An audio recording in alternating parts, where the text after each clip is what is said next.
Hello दोस्तों, इस सवाल को जरा ध्यान से देखिएगा। ये क्वेश्चन यूपीएससी के प्रीलिम्स में सन 2001 में पूछा गया था। क्वेश्चन में ये था कि लिस्ट वन में एक साइड में दे रखा था कॉन्स्टिट्यूशन अमेंडमेंट और दूसरी साइड में दे रखा था कि किस कॉन्स्टिट्यूशन अमेंडमेंट में कौन सा अमेंडमेंट किया गया था। इसको आपको करेक्टली मैच करना था।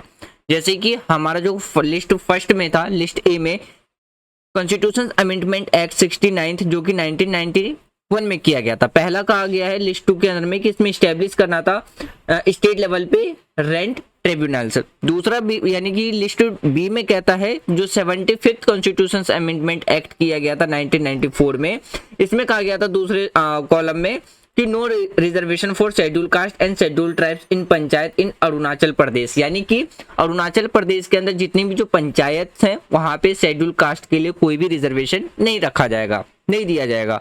तीसरे में कहा जा रहा है, यानी कि अगर हम सी की बात करते हैं तो जो 18th कॉन्स्टिट्यूशन अमेंडमेंट एक्ट था जो कि 2000 में किया गया था, सॉरी यहाँ पे 18th नहीं होगा, मतलब जो ईयर है वो एक्सप्रेशन में देखेंगे। तो 18th जो कॉन्स्टिट्यूशन है, तीसरे में कहा जा रहा है कि कॉन्स्टिट्यूशन ऑफ विलेज और एट अदर लोकल लेवल, यानी कि जो कॉन्स्टिट्यूशन है यानी कि गांव का गठन या अन्य स्थानीय स्तर।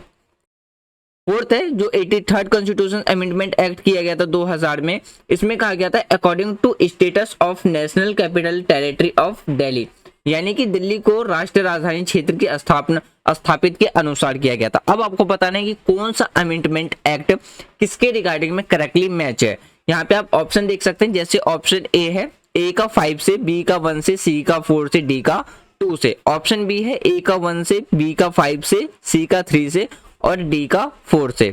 ऑप्शन सी था ए का 5 से, बी का 1 से, सी का 3 से, डी का 4 से और ऑप्शन डी था ए का 1 से, बी का 5 से, सी का 4 से और डी का 2 से। तो इसका जो राइट आंसर था दोस्तों वो था ऑप्शन ए। यानी कि अगर हम करेक्टली मैच की बात करें तो ए किससे करेक्टली मैच होगा, 5th से करेक्टली मैच होगा।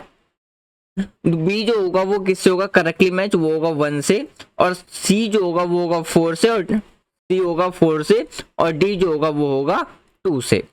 यानी कि ये समझिए जो 69th कॉन्स्टिट्यूशन अमेंडमेंट एक्ट 1991 में किया गया था वो किसके रिगार्डिंग में था कि दिल्ली को एक स्टेटस, अकॉर्डिंग टू स्टेटस की बात करते हैं तो national capital of Delhi territory आपको देखने को मिल जाएगा।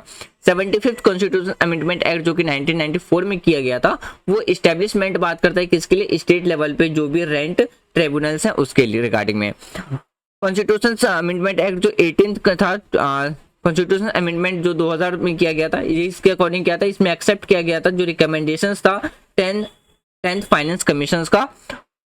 और जो डी था हमारा 83rd कॉन्स्टिट्यूशन अमेंडमेंट 2000 में, तो इसमें क्या था, कोई भी रिजर्वेशंस नहीं था शेड्यूल कास्ट के लिए, किसमें, पंचायती राज जो कि अरुणाचल प्रदेश में। तो इसका एक्सप्लेनेशन अगर हम देखें तो इसका जो राइट आंसर मिलेगा वो मिलेगा आपको ऑप्शन ए।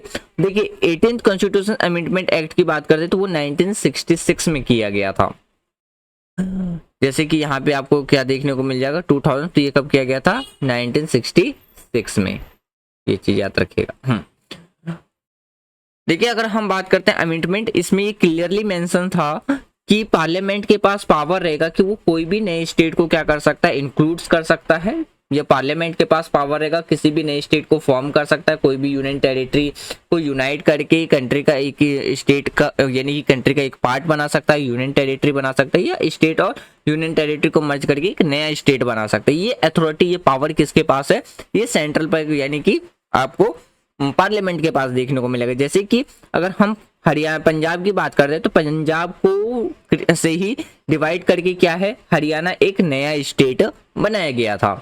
फिर देखिए बात करते हैं जो 69th कॉन्स्टिट्यूशन अमेंडमेंट एक्ट है जो कि 1991 में किया गया था, इसमें क्या था कि यूनियन टेरिटरी ऑफ दिल्ली को क्या है एक गिवन स्पेशल स्टेटस प्रोवाइड कराया गया था जो कि नेशनल कैपिटल ऑफ दिल्ली था, यानी कि दिल्ली को क्या है एक केंद्र प्रशासित प्रदेश के रूप में राष्ट्रीय राजधानी घोषित कर दिया गया था, एक विशेष दर्जा उन्हें मिल गया था। इसमें बात करते हैं जो 70 मेंबर ऑफ लेजिस्लेटिव असेंबली थे उसमें कितने हो गए, 7 मेंबर काउंसिल ऑफ मिनिस्टर्स हो गए जो कि कहाँ स्टैब्लिश किया गया था, दिल्ली में स्टैब्लिश की गई थी। 75th कॉन्स्टिट्यूशन अमेंडमेंट एक्ट की बात करते हैं जो कि 1994 में किया गया था। इसमें प्रोवाइड कराई गई थी सिटिंग अपर स्टेट लेवल जो रेंट ट्रिब्यूनल्स हैं, इसमें एक्सक्लूडेड जो जुडिक्शंस थे ऑल कोर्ट्स, लेकिन सुप्रीम कोर्ट के क्षेत्र अधिकार को छोड़ करके। अगर हम बात करते हैं अंडर कॉन्स्टिट्यूशन आर्टिकल 136 के तहत, यानी कि आर्टिकल 136 के अकॉर्डिंग अगर बात करते हैं तो सुप्रीम कोर्ट को छोड़ करके जितनी भी जो अदालत थे, कोर्ट्स थे, उनके क्षेत्र अधिकार को बाहर करने के लिए राज्य स्तर पर क्या है, एक रेंट ट्रिब्यूनल की स्थापना का प्रावधान किया गया था। 83rd कॉन्स्टिट्यूशन अमेंडमेंट एक्ट की बात करते हैं जो कि 2000 में किया गया था। इसमें अमेंडमेंट किया गया था आर्टिकल 243M। इसमें क्या है, फिर प्रोवाइड कराई गई थी कि कोई भी किसी भी तरीके का रिजर्वेशन नहीं दिया जाएगा पंचायत के अंदर, किसके फेवर में, schedule caste and schedule tribe के अंदर में। क्यों? क्योंकि अरुणाचल प्रदेश के अंदर में क्या है, आधी से ज्यादा जो पॉपुलेशन है, यहाँ पे सारी पॉपुलेशन क्या है, ट्रिब्यूनल्स आपको देखने को मिलेगा। तो इस बेसिस पे क्या है, 83rd कॉन्स्टिट्यूशन अमेंडमेंट पे कहा गया था कि पंचायत के रिगार्डिंग में कोई भी रिजर्वेशन प्रोवाइड नहीं कराया जाएगा। तो ऐसे ही more informative previous year questions paper discussions के लिए हमारे चैनल को सब्सक्राइब करें।